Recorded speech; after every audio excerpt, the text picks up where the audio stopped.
উৎপন্না একাদশীর ব্রত মাহাত্ম্য। হিন্দু ধর্মে একাদশী তিথির বিশেষ গুরুত্ব আছে।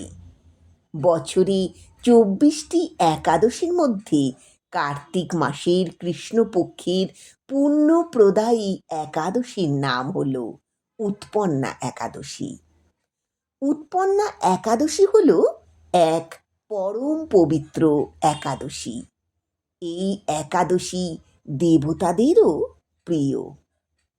নিষ্ঠা ভরে পবিত্র চিত্তে উৎপন্না একাদশীর ব্রত পালন করলে পূর্ববর্তী এবং বর্তমান জীবনের সমস্ত পাপ থেকে মুক্তি পাওয়া যায়।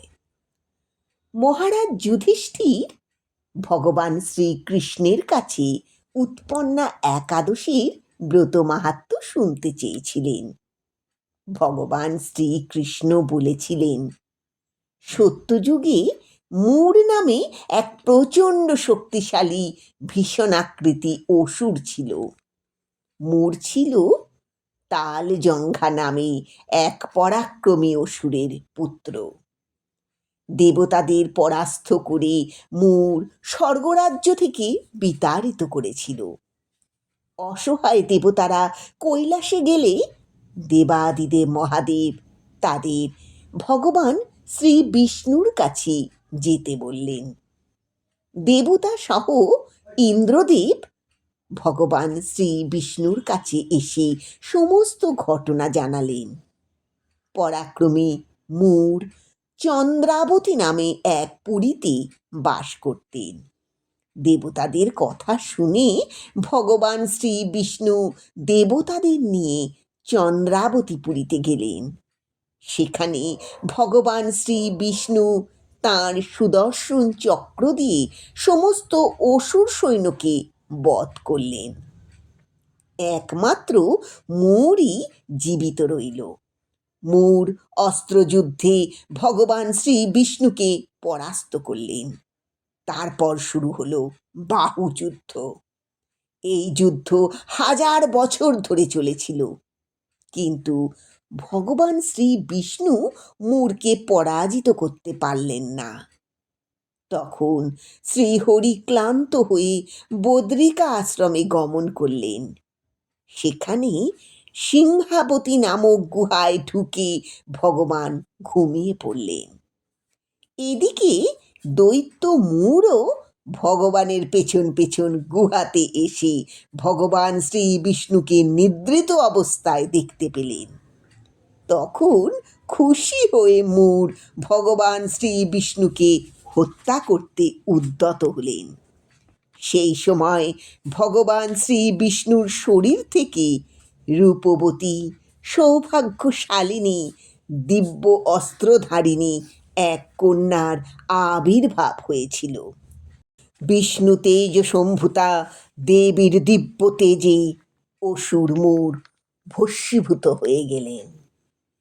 ভগবান শ্রী বিষ্ণু নিদ্রা থেকে উঠে দিব্য কন্যাকে তাঁর পাশে হাত জোড় করে দাঁড়িয়ে থাকতে দেখলেন।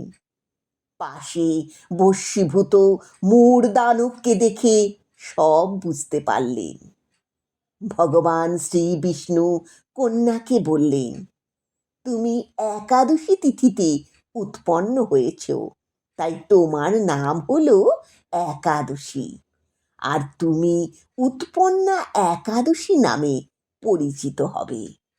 তুমি হলে আমারই শক্তি। যে ভক্ত নিষ্ঠা সহকারে তোমার ব্রত পালন করবে, তুমি তাদের সকল মনোবাসনা পূর্ণ করবে। তোমার ব্রত পালনকারী সকলে আমারই পুজো করবে। তুমি হরিপ্রিয়া নামে জগতে বিখ্যাত হবে। উৎপন্না একাদশীর উৎপত্তির কথা শ্রবণ ও কীর্তন করলে শ্রীহরির আশীর্বাদ লাভ করা যায়। মৃত্যুর পর মোক্ষ লাভ হয়।